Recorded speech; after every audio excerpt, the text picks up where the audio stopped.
ಓಂ ಶ್ರೀ ಗುರು ಬಸವಲಿಂಗಾಯ ನಮಃ.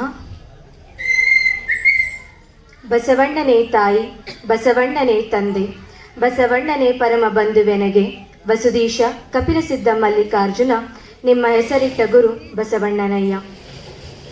ಮಹಾಮಾನವವಾದಿ, ಸ್ತ್ರೀ ಕುಲೋದ್ಧಾರಕ, ಲಿಂಗಾಯತ ಧರ್ಮ ಸಂಸ್ಥಾಪಕ, ಕರ್ನಾಟಕದ ಸಾಂಸ್ಕೃತಿಕ ನಾಯಕ ಅಪ್ಪ ಬಸವಣ್ಣನವರನ್ನು ಎನ್ನ ಹೃದಯ ಮಂದಿರದಲ್ಲಿ ಸ್ಮರಿಸಿಕೊಳ್ಳುತ್ತಾ, ಹಾಗೆಯೇ 12ನೇ ಶತಮಾನದ ಎಲ್ಲ ಶರಣೆಯರ ದಿವ್ಯ ಚೇತನಕ್ಕೆ ಶರಣೆಂದು, ಹಾಗೆಯೇ ವಚನ ಪಿತಾಮಹರಾದ ಡಾಕ್ಟರ್ PG ಹಳಕಟ್ಟಿಯವರ ಪಾದಕ್ಕೆ ಶರಣೆಂದು, ಕರ್ನಾಟಕದ ಗಾಂಧಿ ಎಂದೇ ಹೆಸರಾದ ಹಡೇಕರ ಪಂಜಪ್ಪನವರ ಪಾದಕ್ಕೆ ಶರಣೆಂದು, ಇಂದಿನ ಕಾರ್ಯಕ್ರಮ 29ನೇ ಶರಣ ಸಂಗಮ ಅರಿವು ಆಚಾರ ಅನುಭವ ಕಾರ್ಯಕ್ರಮದ ಅಧ್ಯಕ್ಷತೆಯನ್ನು ವಹಿಸಿಕೊಂಡಂತಹ ಸಹೋದರಿ ಬಸಮ್ಮ ಪರಪ್ಪ ಗೊಂದಿಬಸಳ್ಳಿ ಅವರಿಗೆ ಶರಣೆಂದು, ಹಾಗೆ ಇನ್ನೊಬ್ಬ ಅನುಭಾವಿಗಳಾದ ಶರಣೆ ವಚನಶ್ರೀ ವೀರಾಪುರ್ ಅವರಿಗೆ ಶರಣೆಂದು, ಈ ಕಾರ್ಯಕ್ರಮಕ್ಕೆ ಆಗಮಿಸಿದ ಎಲ್ಲ ಶರಣ ತಂದೆ ತಾಯಿಗಳೇ, ಮುದ್ದು ಮಕ್ಕಳೇ, ನಿಮಗೆ ಭಕ್ತಿಪೂರ್ವಕ ಶರಣಾರ್ಥಿಗಳು.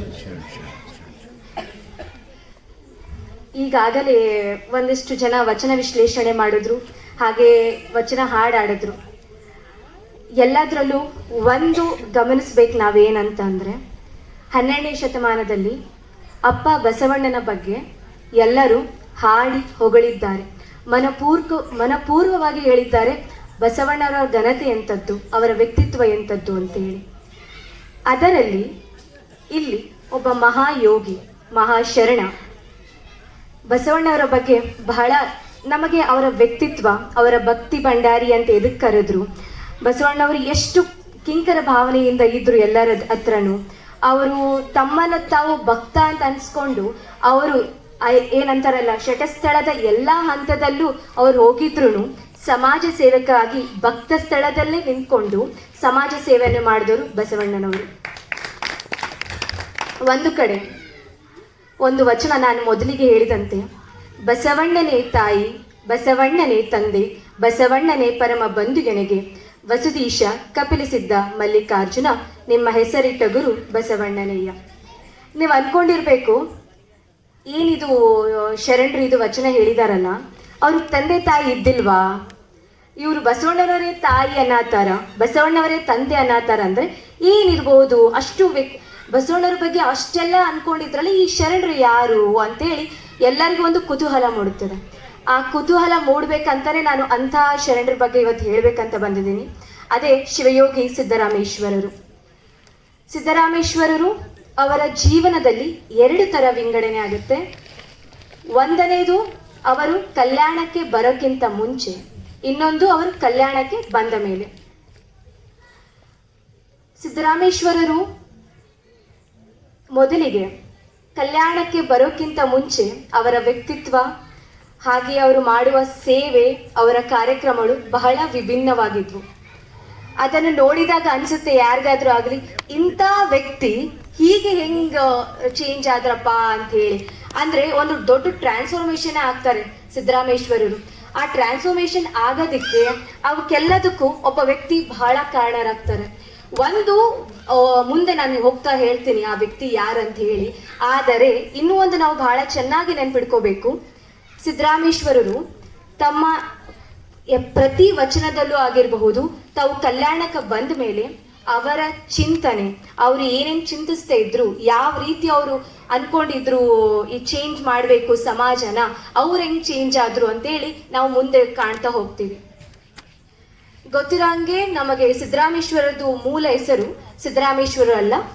ಅವರ ಹೆಸರು ಏನ್ ಬರ್ತದಪ್ಪ ಅಂತಂದ್ರೆ ಏನಂತಾರಲ್ಲ, ಅವರ ಹೆಸರು ಧೂಳಿ ಮಾಕಾಳ ಅಂತ ಹೇಳಿ ಅವರ ಪೂರ್ವ ಹೆಸರಿದು. ಅವರು ಸೊನ್ನಲಿಗೆ ಸೊನ್ನಲಿಗೆ ಈಗಿನ ಸೊಲ್ಲಾಪುರ ಅಂತ ಇದೆಯಲ್ಲ, ಅಲ್ಲಿ ಅವರು ಹುಟ್ಟಿದ್ರು. ಸೊನ್ನಲಿಗೆ ಅಂತ ಅದು ಹೆಸರು. ಇವರ ತಂದೆ ತಾಯಿ ಬಂದು ಮುದ್ದೇಗೌಡ, ತಾಯಿ ಬಂದು ಸುಗ್ಗವೆ. ಅದಕ್ಕಿಂತ ಮುಂಚೆ ಇವರು ಇನ್ನು ಸುಗ್ಗವೆ ತಾಯಿಯವರ ಗರ್ಭದಲ್ಲಿದ್ದಾಗಲೇ ಅಲ್ಲಿ ಒಬ್ರು ಗುರು ಬಂದು ಹೋಗ್ತಾರಂತೆ ಸೊನ್ನಲಿಗೆ. ಆ ಸೊನ್ನಲಿಗೆ ಗುರು ಬಂದು ಹೋಗಿ ಹೇಳ್ತಾರಂತೆ, ಇಲ್ಲಿ ಒಂದು ಮಹಾಯೋಗಿ ಜನಿಸ್ತಾರೆ ಅಂತೇಳಿ. ಆ ಮಹಾಯೋಗಿ ಬೇರೆ ಯಾರು ಅಲ್ಲ, ಸಿದ್ದರಾಮೇಶ್ವರರಾಗಿರ್ತಾರೆ. ಇಲ್ಲಿ ಒಂದು ನಾವು ಬಹಳ ಚೆನ್ನಾಗಿ ಅರ್ಥ ಮಾಡ್ಕೋಬೇಕು, ಧೂಳಿ ಮಾಕಾಳ ಅಂತ ಒಬ್ಬ ವ್ಯಕ್ತಿ, ಮುದ್ದು ಹುಡುಗ, ದನ ಕಾಯೋ ಹುಡುಗ ಒಬ್ಬ ಶಿವಯೋಗಿ ಬಸವಯೋಗಿ ಸಿದ್ದರಾಮೇಶ್ವರಾಗಿ ಹೆಂಗೆ ಚೇಂಜ್ ಆಗ್ತಾರೆ, ಆ ಒಂದು ರೀತಿ ಚೇಂಜ್ ಆಗೋದಿದೆಯಲ್ಲ ಅದು ಬಹಳ ಚೆನ್ನಾಗಿದೆ. ಅದನ್ನ ನಾವು ಅವ್ರ ಚರಿತ್ರೆ ಆಗಿರ್ಬೋದು, ಅವರ ಚರಿತ್ರೆ ಎಲ್ಲಾ ಕಡೆ ಸಿಕ್ಕಿಲ್ಲ, ಆದರೆ ರಾಘವಂಕ ಅವರು ಬರ್ದಿರೋದ್ರೊಳಗೆ ನಾವು ನೋಡ್ಕೋಬಹುದು. ಮತ್ತೆ ಇದು ನಾ ಏನು ಅವ್ರ ಬಗ್ಗೆ ಓದಿದ್ದೀನಿ ಅಂದ್ರೆ ಇದು ಸಮರ್ಗ ವಚನ ಸಂಪುಟ ಅಂತ ಹೀಗೆ ಹೊಸದಾಗಿ ಏನು ಸಂಪಾದಿಸಿದ್ರಲ್ಲ MM ಕಲಬುರ್ಗಿ ಅವರು, ಅದ್ರೊಳಗೆ ಅವರ ಜೀವನ ಹೆಂಗಿತ್ತು, ಅವರು ಯಾವ ರೀತಿ ಬದಲಾದ್ರು ಅಂತ ನಾವು ಕಾಣ್ಬಹುದು. ಅಕಸ್ಮಾತ್ ನಿಮ್ಗೆ ಯಾರಿಗಾದ್ರೂ ಓದೋ ಇಂಟ್ರೆಸ್ಟ್ ಇದ್ರೆ ಓದ್ಬೇಕೆಲ್ಲರೂ, ಅದ್ರೊಳಗೆ ಹೋಗಿ ಓದ್ಬೋದು ಅಂತ ನಾ ಹೇಳ್ತೀನಿ. ನಾನು ಯಾಕೆ ಮೊದಲಿಗೆ ನಾನು ನನ್ನ ವಿಷಯಕ್ಕೆ ಬರಕ್ಕಿಂತ ಮುಂಚೆ ಒಂದ್ ಮಾತಂತ ಹೇಳ್ಬೇಕು. ಎಲ್ಲರೂ ಈಗ ಬಸವ ಸಂಸ್ಕೃತಿ ಅಭಿಯಾನ ನಡೆಯತೈತಲ್ಲ, ಗೊತ್ತೈತಲ್ಲ, ಮೊನ್ನೆ ಕೊಪ್ಪಳದಾಗೂ ಆಯ್ತು. ಹಂಗೆ ಎಲ್ಲಾ ಜಿಲ್ಲೆಯಲ್ಲೂ ಬಸವ ಸಂಸ್ಕೃತಿ ಅಭಿಯಾನ ಆಗತ್ತದ. 11 ಗಂಟೆಗೆ ವಚನ ಸಂವಾದ ಅಂತ ಕಾರ್ಯಕ್ರಮ ಇರುತ್ತ. ನೀವು ಎಷ್ಟು ಜನ ನೋಡ್ತಿರೋ ಬಿಡ್ತಿರೋ ಗೊತ್ತಿಲ್ಲ, ಬಟ್ ಈಗಂತೂ ಅದು ರೆಕಾರ್ಡೆಡ್ ಇರ್ತದೆ ಯೂಟ್ಯೂಬ್ ಚಾನಲ್ದಲ್ಲಿ, ವಚನ TV ಅಂತೇಳಿ. ಅದ್ರಾಗ ಹೋಗಿ ನೋಡಿ. ಪ್ರತಿಯೊಬ್ಬ ವಿದ್ಯಾರ್ಥಿ ಅಲ್ಲಿ ಮಹಾಸನ್ನಿಧಿಗಳಿಗೆ ಎಷ್ಟು ಚೆನ್ನಾಗಿ ಕ್ವಶನ್ಸ್ ಕೇಳ್ತಾರ ಅಂತಂದಾಗ ನಮ್ಮಲ್ಲಿ ಎಷ್ಟೊಂದು ಕ್ವಶನ್ಸ್ ಇರ್ತಾವಲ್ಲ, ಪ್ರಶ್ನೆಗಳು, ಅದಕ್ಕೆಲ್ಲದಕ್ಕೂ ಆನ್ಸರ್ ಗೊತ್ತಾಗುತ್ತೆ. ಇನ್ನೊಂದು ಎದಕ್ಕಪ್ಪ ಅಂದ್ರೆ ನಾವ್ ಎದಕ್ಕೆ ಅಂಗದ ಮೇಲೆ ಲಿಂಗವನ್ನು ಧರಿಸ್ಬೇಕು, ಶರಣರು ಹೆಂಗ್ ಆಗ್ತಾರೆ, ಶರಣ ಶಬ್ದದ ಅರ್ಥ ಏನು ಅಂತ ಎಲ್ಲರೂ ತಿಳ್ಕೊಬೇಕಂದ್ರೆ ಆ ಸಂವಾದನ ನೋಡ್ರಿ. ಆ ಸಂವಾದದಾಗ ಏನ್ ಹೇಳ್ತದ ಅಂದ್ರೆ, ಅಲ್ಲಿ ಒಬ್ಬ ಮುದ್ದು ವಿದ್ಯಾರ್ಥಿನಿ ತನಗೆ ಏನ್ ಗೊತ್ತಿಲ್ಲ, ಏನಾದ್ರೂ ಆಗಿರ್ಬೋದು, ಆ ಒಂದು ದೊಡ್ಡ ಪೂಜಾರಿಗೆಲ್ಲ ಕೇಳ್ತಿರ್ತಾರೆ. ಅಲ್ಲಿ ಏನ್ ಪೂಜಾರಿ ಕುಂತಿರ್ತಾರಲ್ಲ, ಎಲ್ಲರೂ ಏನಂತಾರೆ ಸಾಮಾನ್ಯ ಗುರುಗಳು ಯಾರು ಇಲ್ಲ, ಎಲ್ಲರೂ ದೊಡ್ಡ ದೊಡ್ಡ ಮಠಾಧೀಶರು ಇದ್ದಾರೆ. ಅವರು ಏನಾದ್ರೂ ಉತ್ತರ ಹೇಳ್ಬೇಕಾದ್ರೆ, ಮತ್ತೆ ಇನ್ನೊಂದು ನಮ್ಮ ಪೂಜಾರಲ್ಲಿ ನಾನು ಬಹಳ ಚೆನ್ನಾಗಿ ಗುರುತಿಸಿದ ಏನಂದ್ರೆ, ಅಕಸ್ಮಾತ್ ಅವ್ರಿಗೆ ಅದು ಇನ್ನೂ ಕಾರ್ಯರೂಪಕ್ಕೆ ಬಂದಿಲ್ಲ ಅಂತಂದಾಗ ನಾವೆಲ್ಲರೂ ಒಕ್ಕೂಟದಿಂದ ಸೇರಿ ಆ ಕಾರ್ಯರೂಪಕ್ಕೆ ತರ್ತೀನಿ ಅಂತ ಮಾತಿದೆಯಲ್ಲ, ಆತರ ಬಹುಶಃ ಬೇರೆ ಯಾವ ಸ್ವಾಮೀಜಿಗಳು ಆತರ ಮಾತಾಡೋದಿಲ್ಲ ಅನ್ಸುತ್ತೆ. ಆತರ ಒಂದು ಭಾವನೆ ಅವ್ರೆ ಎದಕ್ಕೆ ಆತರ ಆಡ್ತಾರಪ್ಪ ಅಂದ್ರೆ, ಅವರು ಬಸವಣ್ಣನ ಹಾಸಿ ಹೊಕ್ಕಿದ್ದಾರೆ, ಬಸವಣ್ಣವ್ರ ಬಗ್ಗೆ ಅವ್ರಿಗೆ ತಿಳಿದಿದೆ, ಅದಕ್ಕೆ ಅವ್ರು ಆತರ ಮಾತಾಡ್ತಾರೆ ಅನ್ನೋದು ನಾವು ಗಮನಿಸ್ಬೇಕಾಗ್ತದೆ. ಈಗ ನೆಕ್ಸ್ಟ್ ನಮ್ ಟಾಪಿಕ್ ಬಂದ್ಬಿಡೋಣ. ಈಗ ಸಿದ್ದರಾಮೇಶ್ವರ ಬಗ್ಗೆ ಹೇಳ್ತಾ ಇದ್ನಲ್ಲ, ಸೊನ್ನಲಿಗೆ ಅನ್ನೋದು ಒಂದು ಕುಗ್ರಾಮ ಆಗಿರುತ್ತೆ. ಈಗ ಸೊಲ್ಲಾಪುರ್ ಅಂತ ಬಹಳ ಫೇಮಸ್ ಇದೆ. ಸೊಲ್ಲಾಪುರ ಒಳಗ ಏನಂತಾರಲ್ಲ, ಹೆಂಗೆ ನಾವು ಒಂದು ಸಿಟಿ ನೋಡ್ಬೋದು, ಅದೇ ತರ ಒಂದು ಸಿಟಿ ಈಗ ಸೊಲ್ಲಾಪುರ ಆಗಿದೆ. ಅದಕ್ಕಿಂತ ಮುಂಚೆ 12ನೇ ಶತಮಾನದಲ್ಲಿ ಸೊಲ್ಲಾಪುರ ಒಂದು ಸಿಟಿ ಆಗಿದ್ದಿಲ್ಲ, ಅದೊಂದು ಕುಗ್ರಾಮ ಆಗಿರುತ್ತೆ. ಅಲ್ಲಿ ಸಿದ್ದರಾಮೇಶ್ವರರು ಒಂದು ಲಿಂಗ ಪ್ರತಿಷ್ಠಾಪನೆ ಮಾಡಿ ಕಪಿಲ ಸಿದ್ಧ ಮಲ್ಲಿನಾಥಯ್ಯ ಅಂತದಕ್ಕೊಂದು ಹೆಸರಿಟ್ಟು ಅಲ್ಲಿ ಪೂಜೆ ಮಾಡ್ತಿರ್ತಾರೆ. ಅವರು ಅದು ಬರೀ ಪೂಜೆ ಮಾಡ್ತಿರೋದಿಲ್ಲ, ಈಗಿನ ನಾವು ಸ್ಥಾವರ ಪೂಜೆಗಳೆಲ್ಲ ಮಾಡ್ತೀವಲ್ಲ, ಒಂದು ರುದ್ರಾಭಿಷೇಕ ಆಗಿರ್ಬೋದು, ಮಜ್ಜನ ಆಗಿರ್ಬೋದು, ಇಂಥ ಹಲವಾರು ಅಭಿಷೇಕ, ಹೋಮ, ಹವನ ಅವರು ಅಲ್ಲಿ ಮಾಡ್ತಿರ್ತಾರೆ. ಎಲ್ಲಿ? ಸೊನ್ನಲಿಗೆ ಒಂದು ಕುಗ್ರಾಮ ಆಗಿರುತ್ತಲ್ಲ, ಸಿದ್ದರಾಮೇಶ್ವರರು ತಮ್ಮ ಕನಸು ಏನಂತಾರಲ್ಲ, ಬರೀ ಕನಸಾಗಿ ಕಂಡಿಲ್ಲ, ಈ ಕುಗ್ರಾಮವನ್ನು ಪ್ರಸಿದ್ಧ ಪಟ್ಟಣವಾಗಿ ಮಾಡ್ಬೇಕಂತೇಳಿ ಆ ಕನಸಿಗೆ ಬಹಳ ಶ್ರಮವನ್ನು ವಹಿಸಿದ್ದಾರೆ. ಆ ಶ್ರಮಕ್ಕಾಗಿಯೇ ಆ ಸೊನ್ನಲಿಗೆ ಒಂದು ಪ್ರಸಿದ್ಧತೆ ನೋಡಿ, ಅಲ್ಲಿರೋ ಶಿಲ್ಪಕಲಾವೆಲ್ಲ ನೋಡಿ ಜಗತ್ತಿನಲ್ಲಿ ಎಲ್ಲರೂ ಬಂದು ಹೋಗ್ತಿದ್ರಂತ ಸೊನ್ನಲಿಗೆ. ಅಂತ ಕುಗ್ರಾಮವನ್ನು ಭೂ ಕೈಲಾಸ ಮಾಡಿದಂತಹ ದೊರೆ ಯಾರಪ್ಪ ಅಂದ್ರೆ ಸಿದ್ದರಾಮೇಶ್ವರರು. ಅದು ನಾವೆಲ್ಲ ಚೆನ್ನಾಗಿ ಅರ್ಥ ಮಾಡ್ಕೋಬೇಕು. ಆಯ್ತು, ಬರೀ ಇವರು ಲಿಂಗ ಪ್ರತಿಷ್ಠಾಪನೆ ಮಾಡಿ ಅದಕ್ಕಷ್ಟೇ ಪೂಜೆ ಮಾಡ್ತಾ ಇದ್ರು ಅಂದ್ರೆ ನಾವು ತಪ್ಪಾಗ್ತದೆ. ಆಗಿನ ಕಾಲದಲ್ಲಿ ನಾವೇನ ಈಗ ಹೇಳ್ತೀವಲ್ಲ ಸಮಾಜ ಸುಧಾರಕರು ಅಂತ ಹೇಳಿ, ಆಗಿನ ಕಾಲದಲ್ಲಿ ಅವರು ಸಮಾಜ ಸುಧಾರಕರಾಗಿದ್ರು, ಸೋಷಿಯಲ್ ರಿಫಾರ್ಮರ್ ಆಗಿದ್ರು. ಹಾಗೆಯೇ ಅವರಿಗೆ ಹೆಣ್ಣಿನ ಸಮಾನತೆಯ ಬಗ್ಗೆ ಅವರಿಗೆ ಅವಾಗ ಅನಿಸಿಕೆ ಇತ್ತು, ಹೆಣ್ಣಿಗೆ ಸಮಾನತೆ ಕೊಡಬೇಕು ಅಂತನೂ ಅವ್ರಿಗೆಲ್ಲೋ ಅನಿಸ್ತಾ ಇತ್ತು. ಬರೀ ತಮ್ಮ ಕೆಲಸವನ್ನು ಬರೀ ಒಂದು ಹೋಮ ಹವನ ಅಷ್ಟೇ ಅವರು ಸೀಮಿತಗೊಳಿಸಿಲ್ಲ. ಅದಕ್ಕಿಂತ ಹೆಚ್ಚು ಬಡವರ ಕಲ್ಯಾಣ, ಬಡವರಿಗೆ ಏನಾದ್ರೂ ಸಾಲ ಇದ್ರೆ ಅವ್ರಿಗೆ ಸಾಲ ತೀರ್ಸೋದಿಕ್ ಹಣ ಕೊಡೋದಾಗಿರ್ಬೋದು, ಅವರ ಮಕ್ಕಳಲ್ಲಿ ಬಡ ಮಕ್ಕಳಿಗೆ ಮದುವೆ ಮಾಡ್ಬೇಕಾದ್ರೆ ಹಣ ಇಲ್ಲ ಅಂದ್ರೆ ಅವ್ರಿಗೂ ಹಣ ಕೊಡೋದಾಗಿರ್ಬೋದು. ಹಾಗೆ ಕೆರೆ ಕಟ್ಟೆ, ಈಗ ನೀರ್ ಇಲ್ದಿರ ಎಷ್ಟೋ ಜನ ಹಿಂಗೆ ಅಡ್ಡಾಡ್ತಿರ್ತಾರಲ್ಲಿ ಅವ್ರ ಊರಲ್ಲಿ, ಅಂತವರಿಗೆ ಕೆರೆ ಕಟ್ಟೆಗಳನ್ನು ಕಟ್ಸಿರೋದಾಗಿರ್ಬೋದು. ಹೀಗೆ ಬಹಳಷ್ಟು ಕೆಲಸವನ್ನು ಮಾಡ್ತಾ ಹೋಗ್ತಾರೆ ಸಿದ್ದರಾಮೇಶ್ವರರು. ಅವರು ಎಷ್ಟು ಕೆಲಸ ಮಾಡ್ತಾ ಹೋಗ್ತಾರಪ್ಪ ಅಂತಂದ್ರೆ, ಒಂದು ಕ್ಷಣಕ್ಕೆ ಅವರು ತಮ್ಮನ್ನ ತಾವೇ ನೆನಪಾರ್ತಾರೆ, ನಾನು ಯಾರನ್ನೋದೇ ನೆನಪಾರ್ತಾರೆ. ಅವ್ರು ಎಂತ ಒಂದು ಚಲೋ ಕೆಲಸ ಮಾಡ್ತಿದ್ರಪ್ಪ ಅಂದ್ರ, ಈಗ ಯಾರ ಮನೆ ಮುಂದಾದ್ರೂ ಒಂದು ಪಶು ಸತ್ತು ಬಿದ್ರೆ, ಯಾರಾದ್ರೂ ಒಬ್ಬ ಬಡವ ಸತ್ತು ಬಿದ್ರೆ, ಯಾರಾದ್ರೂ ಒಬ್ರು ಸತ್ತು ಬಿದ್ರೆ ಸೀದಾ ಸಿದ್ದರಾಮೇಶ್ವರ ಮನೆ ಅಂಗಳಕ್ಕೆ ತರ್ತಿದ್ರಂತೆ. ಅವ್ರ ಕೆಲಸ ಏನಂದ್ರೆ ಆ ಶರೀರಕ್ಕೆ ಸಂಸ್ಕಾರ ಕೊಟ್ಟು ಮಣ್ಣು ಮಾಡೋದು ಸಿದ್ದರಾಮೇಶ್ವರರ ಕೆಲಸ ಆಗಿರ್ತಿತ್ತು. ಹೀಗೆ ಸಿದ್ದರಾಮೇಶ್ವರರು ಆ ಒಂದು ಸಮಾಜಕ್ಕೆ ಎಷ್ಟು ಇಂಪಾರ್ಟೆಂಟ್ ಆದ್ರಪ್ಪ ಅಂದ್ರೆ ಅವ್ರು ಇಲ್ದಿರ ಯಾ ಕೆಲಸನೂ ಆಗ್ತಿದ್ದಿಲ್ಲ, ಆ ರೇಂಜಿಗೆ ಇಂಪಾರ್ಟೆಂಟ್ ಆದ್ರು. ಹಿಂಗೆ ಅವರು ಎಲ್ಲಾ ಕೆಲಸ ಮಾಡ್ಕೊಂತ ಮಾಡ್ಕೊಂತ ಮಾಡ್ಕೊಂತ ಅವ್ರಿಗೆ ಒಂದು ಕ್ಷಣ ಅನ್ಸುತ್ತೆ, ನಾ ಏನ್ ಮಾಡಾತೀನಪ್ಪ, ನಾನು ಕಾಣ್ಕೊಳತಿಲ್ಲಲ್ಲ, ಇಷ್ಟೆಲ್ಲ ಕೆಲಸ ಮಾಡಾತೀನಿ, ಆ ದೇವ್ರ ನೋಡಕ್ ಆಗ್ವಲ್ದಲ್ಲ. ಕಪಿಲ ಸಿದ್ಧ ಮಲ್ಲಿನಾಥಯ್ಯ ಅವನ್ಗೋಸ್ಕರ ನಾನು ಏನು ಗುಡಿ ಗುಂಡಾರ ಕಟ್ಸೀನಿ, ಅವ್ರಿಗೋಸ್ಕರ ನಾನು ಮಜ್ಜನ ಮಾಡ್ತೀನಿ, ಅಂದ್ರೆ ಇವೆಲ್ಲ ಅಭಿಷೇಕಗಳೆಲ್ಲ ಮಾಡ್ತೀನಿ, ಇಂಥ ಸಾಮಾಜಿಕ ಕೆಲಸ ಎಲ್ಲ ಮಾಡ್ತೀನಿ. ಆದರೂ ಆ ವ್ಯಕ್ತಿ ಅಂದ್ರ ಕಪಿಲ ಸಿದ್ಧ ಮಲ್ಲಿನಾಥಯ್ಯ ನನಗೆ ನೋಡಕ್ ಆಗತ್ತಿಲ್ಲಲ್ಲ, ಅದನ್ನ ಅರಿಯಕ್ ಆಗತ್ತಿಲ್ಲಲ್ಲ ಅಂತೇಳಿ ಅವ್ರೊಳಗ್ ಅನ್ಸುತ್ತೆ. ಮತ್ತ ಅವ್ರಿಗೆ ಇನ್ನೊಂದು ಅನ್ಸುತ್ತೆ, ಈ ಲೌಕಿಕ ಬದುಕಿನಲ್ಲಿ ತಮಗೋಸ್ಕರ ಒಂದು ಏನಂತಾರ ಸಮಯನ ಅವ್ರಿಗೆ ಇಡಕ್ಕೆ ಆಗೋದಿಲ್ಲ. ಒಂದು ಸಮಯ, ಇವಾಗ ಎಷ್ಟೇ ಕೆಲಸ ಇರ್ಲಿ, ನಮಗಂತ ನಾವು ಒಂದು ಸ್ಪೇಸ್ ಕೊಡ್ತೀವಿ, ಒಂದು ಟೈಮ್ ಅಂತ ಕೊಡ್ತೀವಿ, ಒಂದು ಸಮಯ ಅಂತ ಕೊಡ್ತೀವಿ. ನಮ್ಮನ್ನ ನಾವ್ ಏನ್ ಮಾಡಿವಪ್ಪ ಈ ದಿನ, ನಮ್ಮನ್ನ ನಾವು ಅನ್ಕೊಂತೀವಿ ನಾವಿಷ್ಟು ಚಲೋ ಕೆಲಸ ಮಾಡಿವೋ, ತಪ್ಪು ಕೆಲಸ ಮಾಡಿವೋ, ನಮ್ಮ ಮಾತ್ ಹೆಂಗ ಆಡಿವಿ ಮಂದಿ ಜೊತೆ, ಆ ಮಾತ್ ಚಲೋ ಆಡಿವೋ ತಪ್ಪು ಆಡಿವೋ, ಒಂದು 5 ನಿಮಿಷ ಆದ್ರೂ ನಾವು ನಮ್ಮನ್ನ ಸೆಲ್ಫ್ ರೆಕಗ್ನೈಸೇಷನ್, ಸೆಲ್ಫ್ ಅನಲೈಸ್ ಅಂತ ಮಾಡ್ತೀವಿ. ನಾವು ಆ ಸೆಲ್ಫ್ ಅನಲೈಸ್ ಮಾಡೋದಕ್ಕೆ ಅವ್ರಿಗೆ ಟೈಮೇ ಸಿಕ್ಕಿಲ್ಲ ಸಿದ್ದರಾಮೇಶ್ವರಿಗೆ. ಅಂತ ಟೈಮ್ ನಲ್ಲಿ ಈ ಏನಂತಾರಲ್ಲ, ಇಂಥ ಲೌಕಿಕ ಬದುಕು ಬೇಡ ನನಗೆ ಅಂತ ಅವ್ರಿಗೆ ಒಂದು ಕ್ಷಣ ಅನಿಸಿದಾಗ ಅಲ್ಲಿ ಬರ್ತಾರೆ ಅಲ್ಲಮ ಪ್ರಭುಗಳು. ನೀವು ಅಲ್ಲಮ ಪ್ರಭುವಿನ ಬರೀ ಒಬ್ಬ ಯೋಗಿ ಅಲ್ಲ ಅಲ್ಲಮ ಪ್ರಭು. ಅವ್ರಿಗೆ ಅನ್ಸುತ್ತೆ ಈ ವ್ಯಕ್ತಿ ಮುಂದೆ ಹಿಂಗ ಆಗ್ತಾನೆ ಅಂದ್ರೆ ಹಿಂಗ ಆಗೇ ಆಗ್ತಾನೆ. ಅಂತಹ ಮಹಾ ಬೆಳಗು ಅಲ್ಲಮ ಪ್ರಭು ಅವರು. ಯಾವಾಗ್ಲೂ ಒಂದ್ ಅರ್ಥ ಮಾಡ್ಕೋಬೇಕು, ಗುರುವಿಗೆ ನಮ್ಮ ಲಿಂಗಾಯತ ಧರ್ಮದಲ್ಲಿ ಬಹಳ ಅತ್ಯಂತ ದೊಡ್ಡ ಸ್ಥಾನ ಕೊಟ್ಟಿದ್ದಾರೆ. ಗುರು ಅಂತ ಹೇಳಿ ನಾವು ನೋಡಿರ್ಬೋದು ಎಲ್ಲಾ ಕಡೆ ಗುರು, ಲಿಂಗ, ಜಂಗಮ ಅಂತೇಳಿ. ಅಲ್ಲಿ ಮೊದಲನೇ ಸ್ಥಾನ ನಾವ್ ಎದಕ್ ಕೊಟ್ಟಿರ್ತೀವಿ? ಗುರುಗೆ. ಅದಕ್ಕೋಸ್ಕರನೇ ನಾವು ನಮ್ಮ ಬಸವಣ್ಣನವನ ಧರ್ಮಗುರುನು ಅಂತೀವಿ, ವಿಶ್ವಗುರುನು ಅಂತೀವಿ ಬಸವಣ್ಣವರನ್ನ. ಅದಕ್ಕೆ ಅಷ್ಟು ಗುರು ಸ್ಥಾನದಲ್ಲಿ ಕೊಟ್ಟಾಗ ಈಗ ಅಲ್ಲಮ ಪ್ರಭು ಅವರು ಸಿದ್ದರಾಮೇಶ್ವರರ ಹತ್ರ ಬರ್ತಾರೆ. ಅವ್ರಿಗೆ ಅನ್ಸುತ್ತೆ ಈ ವ್ಯಕ್ತಿ ಮುಂದೆ ಏನೋ ಒಂದು ಆಗ್ತಾನೆ, ಈತನ ವ್ಯಕ್ತಿ ಒಬ್ಬ ಒಳ್ಳೆ ಶರಣ ಆಗಿ ಏನಂತ ಚೇಂಜ್ ಆಗಬಹುದು. ಹಾಗೆಯೇ ಇವ್ರಿಗೆ ಇನ್ನೊಂದು ಅನ್ಸುತ್ತೆ, ಈ ವ್ಯಕ್ತಿಯೊಳಗೆ ಏನೋ ಒಂದು ಇದೆ, ಇದಕ್ಕೋಸ್ಕರ ನಮ್ಮ ಬಸವಾದಿ ಶಿವಶರಣರ ಒಂದು ರೆಕಗ್ನೈಸೇಷನ್ ಬೇಕು, ಇವ್ರನ್ನ ಅರಿಬೇಕು, ಇವ್ರು ಯಾರಂತ ಹೇಳಿ ಅವರಿಗೆ ಅನ್ಸುತ್ತೆ. ಅವಾಗ ಸಿದ್ದರಾಮೇಶ್ವರರಿಗೆ ಒಂದು ಹೇಳ್ತಾರೆ, ಅಲ್ಲಪ್ಪ ನೀ ಇಷ್ಟೆಲ್ಲ ಈ ಕೆಲಸ ಮಾಡಿ ಅಂತ ಕೆಲ್ಸನ ಈಗ ನಿನ್ನನ್ನ ಅರ್ಥಕೊಳ್ಬೇಕಲ್ಲ, ಅದಕ್ಕೊಂದು ನಾನು ದಾರಿ ತೋರಿಸ್ತೀನಿ, ಬರ್ತೀಯಾ ನನ್ ಜೊತೆ ಅಂತ ಅಲ್ಲಮ ಪ್ರಭು ಅವ್ರು ಕೇಳ್ತಾರೆ.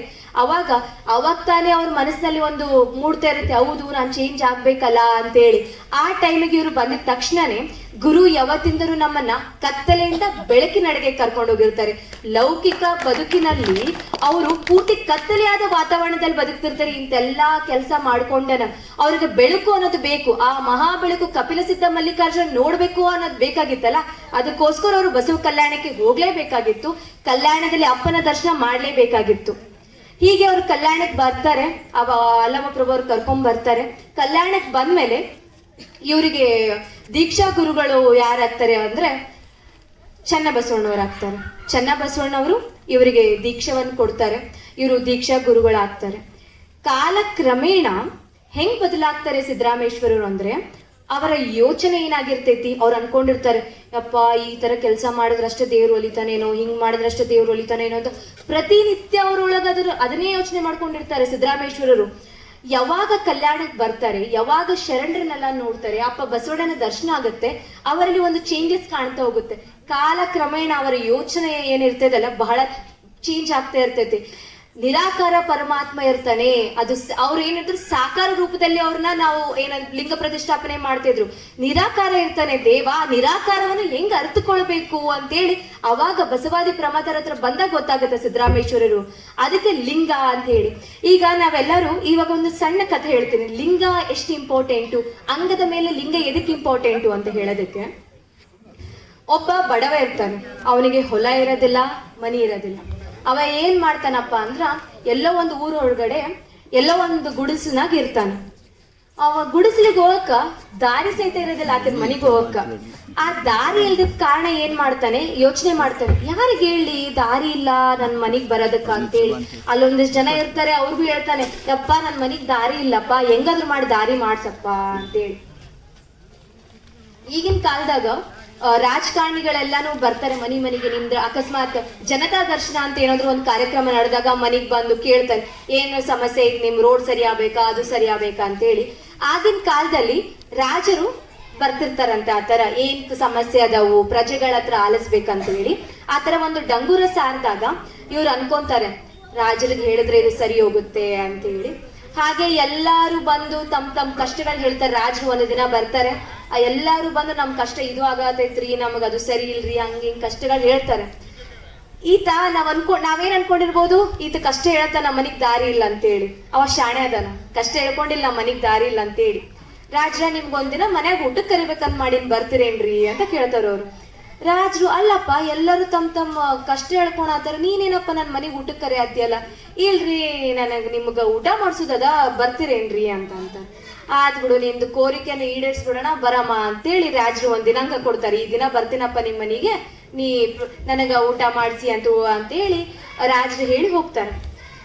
ಇವಾಗ ಪ್ರಧಾನ ಮಂತ್ರಿ ಇಲ್ಲ ಚೀಫ್ ಮಿನಿಸ್ಟರ್ ಯಾರಾದ್ರೂ ಮಿನಿಸ್ಟರ್ಗಳು ಬರ್ಬೇಕಾದ್ರೆ ಏನ್ ಮಾಡ್ತಾರೆ, ಫಸ್ಟ್ ಜಾಗಕ್ ಬಂದು ಚೆಕ್ ಮಾಡ್ತಾರಿಲ್ರಿ, ಜಾಗ ಚಲೋ ಐತಿಲ್ರಿ, ಮತ್ತೆ ಯಾರಾದ್ರೂ ಬಾಂಬ್ ಇಟ್ಟು ಬ್ಲಾಸ್ಟ್ ಗಿಸ್ಟ್ ಮಾಡ್ಯಾನ ಅಂತೇಳಿ ನಾಯಿಗಳನ್ನೆಲ್ಲ ಕರ್ಕೊಬಂದು ಎಲ್ಲ ನೋಡ್ತಾರ್ರಿ ಅವರು, ಈ ಜಾಗ ಚಲೋ ಐತಿಲ್ರಿ ಅಂತೇಳಿ. ಅದಕ್ಕಿಂತ ಮುಂಚೆ ರಾಜ ಬರಕ್ಕಿಂತ ಮುಂಚೆ ಆತನ ಆಸ್ಥಾನದಾಗ ಏನಿರ್ತಾರಲ್ಲ ಕೆಲಸದಾರರು, ಅವ್ರು ಬರ್ತಾರೆ ಆತನ ಮನೆಗೆ. ಬಂದ್ ನೋಡ್ತಾರಿ, ದಾರಿನೇ ಇಲ್ಲ ಅಪ್ಪನ ಮನೆಗೆ. ಫಸ್ಟ್ ದಾರಿ ಮಾಡ್ತಾರಿ, ಮನೆಗೆ ಹೋಗಕ್ಕ ದಾರಿ ಆಗ್ತೈತ್ರಿ. ನೆಕ್ಸ್ಟ್ ಏನ್ ಮಾಡ್ತಾರೆ, ನೆಕ್ಸ್ಟ್ ಸ್ಟೆಪ್ ಮನಿ. ರಾಜಂಗ್ ನೋಡ್ರಿ, ಅದ ಸುಖ ಸಂಪತ್ತಲ್ಲಿ ಬೆಳೆದಾತಿರ್ತಾನ ರಾಜ, ಅಂತ ಗುಡಿಸ್ಲಾಕ್ ಬಂದು ಉಣ್ತಾನೇನ್ರಿ ರಾಜ? ಇಲ್ಲ. ಅದ್ರ ಸಂಬಂಧ ಅವ್ರು ಏನ್ ಮಾಡ್ತಾರ, ನೆಕ್ಸ್ಟ್ ಮನಿ ಚೇಂಜ್ ಮಾಡ್ತಾರ. ಮತ್ತ ರಾಜ ಊಟ ಆಗಿದ ತಕ್ಷಣ ಹಂಗ ಎದ್ದು ಬರ್ತಾನೆ? ಇಲ್ಲ, ಅದನ್ನ ಸ್ವಲ್ಪ ವಿಶ್ರಾಂತಿ ಮಾಡ್ಬೇಕಾಗ್ತಿರ್ತದೆ. ಅದಕ್ಕೋಸ್ಕರ ಒಂದು ಹೂದೋಟ ಮಾಡ್ತಾರ, ಗಾರ್ಡನ್ ಮಾಡ್ತಾರ, ಸೊ ದಟ್ ರಾಜರು ಅಲ್ಲೇ ಅಡ್ಡಾಡ್ಬೋದು ಅಂತ ಹೇಳಿ. ಸೊ ಗಾರ್ಡನ್ ಆಗತ್ತ. ಈಗ ಏನಾತ್ರಿ, ಅದಕ್ಕೆ ಮನಿ ಇದ್ದಿಲ್ಲ, ಮನಿ ಆತ್. ಅದನ್ನ ಮನಿಗ್ ಬರಕ ದಾರಿ ಇದ್ದಿಲ್ಲ, ದಾರಿ ಆತ್. ಈಗ ರಾಜ ಬಂದ್ ಆರಾಮಾಗಿ ಉಂಡ್ ಹೋಗ್ತಾನ. ಹಂಗ ನಾವು ಲಿಂಗನ್ ಕಟ್ಕೊಂಡ್ರ ಏನೇನಾಗ್ಬೋದು ಅಂತ ಹೇಳಿದ್ರ, ಲಿಂಗ ಅಂಗದ ಮೇಲೆ ಲಿಂಗ ಇದ್ದಾಗ ನೀವೆಲ್ಲೆಲ್ಲಿ ಹೋಗ್ತಿರಲ್ಲ, ದೇವ್ರು ಎಲ್ಲಾ ಕಡೆನೂ ಬರ್ತಾನ್ರಿ. ನೀವು ಜಳಕಕ್ಕೆ ಹೋದ್ರು ದೇವ್ರು ಬರ್ತಾನ, ನೀವು ಎಂತ ಕೆಲ್ಸಕ್ಕೆ ಹೋದ್ರು ದೇವ್ರು ಬರ್ತಾನ. ಹೀಗೆ ವಚನ ಸಂವಾದ ಕಾರ್ಯಕ್ರಮದಾಗ ಬಾಲ್ಗಿ ಪಟ್ಟದೇವರಿಗೆ ಒಂದು ವಿದ್ಯಾರ್ಥಿ ಒಂದು ಕ್ವಶನ್ ಕೇಳ್ತಾರ, ಅಲ್ರಿ ನೀವು ಅಂಗದ ಮೇಲೆ ಲಿಂಗ ಇರ್ಬೇಕಂತ ಅಂತೀರಿ, ಮತ್ತ ಲಿಂಗನ್ ಬಿಚ್ಚಿ ಎಲ್ಲಾರು ಹೊಕ್ಕಾರಲ್ರಿ ಶವ ಸಂಸ್ಕಾರ ಎಲ್ಲಾ ಮಾಡೋದಕ್ಕ, ಮೈಲಿಗೆ ಆಗತ್ತ ಅಂತಾರಲ್ರಿ ಲಿಂಗಕ್ಕ, ಮತ್ತೆ ಏನ್ ಮಾಡೋದ್ರಿ ಅಂತೇಳಿ ಒಬ್ಬ ವಿದ್ಯಾರ್ಥಿ ಕ್ವಶನ್ ಕೇಳ್ತಾಳ್ರಿ. ಅದಕ್ಕ ಬಾಲ್ಕಿ ಅಪ್ಪ ಅವರು ದೊಡ್ಡಪ್ಪ ಅವ್ರು ಹೆಂಗ್ ಹೇಳ್ತಾರಂದ್ರ, ನೀನು ಲಿಂಗನ್ ಧರಿಸ್ಕೊಂಡ್ ಹೊಂಟಿ, ಆ ಶವ ಸಂಸ್ಕಾರನು ಒಳ್ಳೆ ಸಂಸ್ಕಾರ ಆಗ್ತೈತಿ ಲಿಂಗಪ್ಪನ ಇದ್ದಾಗಿಂದ. ಮತ್ತ ನಮ್ಮ ಅಂಗದ ಮೇಲೆ ಲಿಂಗನೂ ಇರ್ಬೇಕು, ರುದ್ರಾಕ್ಷಿ ಇರ್ಬೇಕು. ಆ ನೀರು ಅಂಗದ ಮೇಲೆ ಲಿಂಗ ಇದ್ದಿದ್ದು ಮತ್ತೆ ರುದ್ರಾಕ್ಷಿದ ಜಳಕ ಮಾಡ್ಬೇಕಾದ್ರೆ ನೀರ್ ಸೋಕದಾಗ ಮೈಯಾಗ ನಿನ್ನೊಳಗ ಅಕಸ್ಮಾತ್ ಏನಾದ್ರೂ ಸ್ಕಿನ್ ಡಿಸೀಸ್ ಆಗಿರ್ಬೋದು, ನಿನ್ಗ ಏನಾದ್ರೂ ತ್ವಚೆಗೆ ತುರಿತ ಆಗಿರ್ಬೋದು, ಅವೆಲ್ಲಾನು ಹೋಗ್ತದ. ಅದಕ್ಕ ಅಂಗದ ಮೇಲೆ ಲಿಂಗ ಇರ್ಬೇಕು, ರುದ್ರಾಕ್ಷಿ ಇರ್ಬೇಕು, ಭಸ್ಮ ಇರ್ಬೇಕು ಅಂತೇಳಿ ಇವ್ರು ಹೇಳ್ತಾರ ಬಾಲ್ಕಿ ಅಪ್ಪವರು. ಹಂಗ ಇದು ಅವ್ರು ಬರ್ದಿರೋ ಒಂದು ವಚನ ಪರಿಮಳ ಅಂತ ಬುಕ್ದಲ್ಲಿ ಅವ್ರು ಬಹಳ ಚಂದ, ವಚನ ಪರಿಮಳ ಅಂತ ಬುಕ್ ಮುಂದೆ ಎಲ್ಲಾದ್ರೂ ಅಭಿಯಾನಕ್ಕೆ ಹೋದಾಗ ಈ ಬುಕ್ ನ ಖರೀದಿ ಮಾಡ್ರಿ, ಬರೀ 10 ರೂಪಾಯಿ. ಆ ಬುಕ್ದಲ್ಲಿ ಬರೀ ಒಂದು ವಚನದ ವಿಶ್ಲೇಷಣೆ ಜೊತೆ ಒಂದೊಂದು ಈ ತರ ಒಂದು ಕಥೆಯನ್ನು ಕೊಟ್ಟಿದ್ದಾರೆ. ಎಲ್ಲರಿಗೂ ಮನ ಮುಟ್ಟಬೇಕಾದ್ರೆ ಅದು ವಿದ್ಯಾರ್ಥಿಗೋಸ್ಕರನೇ ಆ ಪುಸ್ತಕನ ಅವ್ರು ಬಿಡುಗಡೆ ಮಾಡಿದ್ದಾರೆ. ಸೊ ಆ ಪುಸ್ತಕ ಓದ್ರಿ, ಬಹಳ ಚೆನ್ನಾಗಿದೆ. ಅವ್ರು ಪ್ರತಿ ಮಾತು ನಮ್ಮ ಮಠಾಧೀಶರು ಎಲ್ಲರೂ ಪ್ರತಿ ಸಂಚಿಕೆಯಲ್ಲಿ ಅವ್ರು ಏನ್ ಹೇಳ್ತಾರಪ್ಪ ಅಂದ್ರ, ವಚನ ಸಾಹಿತ್ಯನ ಅಭ್ಯಾಸ ಮಾಡ್ರಿ ಅಂತೇಳಿ. ನಾವೆಲ್ಲರೂ ಅನ್ಕೊಂತೀವಿ ವಚನ ಓದ್ತೀವಿ, ಒಂದೊಂದ್ ತಿಳಿತಾವು ಒಂದೊಂದ್ ತಿಳಿಯಲ್ಲ, ಮತ್ತೆ ಏನ್ ಮಾಡ್ಬೇಕು ಅಂತೇಳಿ. ಅಂತವರಿಗೋಸ್ಕರನ ವಚನ ಮತ್ತೆ ಅದ್ರ ವಿಶ್ಲೇಷಣೆ ಏನಂತ ಹೇಳಿ ಗೊತ್ತಾಗತ್ತ. ಅದ್ರ ಸಂಬಂಧ ಅಂತ ಬುಕ್ಗಳನ್ನ ಓದ್ಬೇಕು. ನಾವು ದಿನ ನೋಡ್ರಿ, ನಾವು ದಿನ ಮತ್ತೆ ಜಳಕ ಮಾಡೋದಂತೂ ಫಿಕ್ಸ್ ಅಲ್ಲ. ದಿನ ಎಲ್ಲರೂ ಜಳಕ ಮಾಡ್ತೀರಲ್ಲ, ಜಳಕ ಮಾಡ್ತೀರಿ ಮತ್ತೆ ನಮ್ದೇನಿರ್ತೈತಲ್ಲ ಎಲ್ಲಾನು ಮಾಡ್ತೀವಲ್ಲ. ಆ ಜಳಕ ಹೆಂಗ್ ಮಾಡ್ತೀವಲ್ಲ, ಹಂಗ ಲಿಂಗ ಪೂಜೆ ಮಾಡೋದು ನಾವು ದಿನ ರೂಢಿಸ್ಕೋಬೇಕು. ಲಿಂಗ ಪೂಜೆ ಜೊತೆ ದಿನ ಒಂದು ವಚನ ಓದೋದು ನಾವು ರೂಢಿಸ್ಕೋಬೇಕು. ಯಾವಾಗ ಅದನ್ನ ರೂಢಿಸ್ಕೊಂತೀವಿ ಅವಾಗ ಏನೋ ಒಂದು ಚೇಂಜಸ್ ಆಗ್ತದೆ ಅಂತೇಳಿ. ಸುಪ್ರಭಾತ ಸಮಯದಲ್ಲಿ ಅರ್ತಿಯಲ್ಲಿ ಲಿಂಗವ ನೆನೆದಡೆ ತಪ್ಪುವವು ಅಪಮೃತ್ಯು ಕಾಲ ಕರ್ಮಂಗಳಯ್ಯ. ದೇವ ಪೂಜೆಯ ಮಾಟ ದುರಿತ ಬಂಧನ ದೋಟ. ಶಂಭು ನಿಮ್ಮಯ್ಯ ನೋಟ ಲಿಂಗದ ಕಣಬೇಟ. ಸದಾ ಸನ್ನಿತನಾಗಿ ಶರಣೆಂಬುವುದು ನಂಬುವುದು ಜಂಗಮಾರ್ಚನೆಯ ಮಾಟ.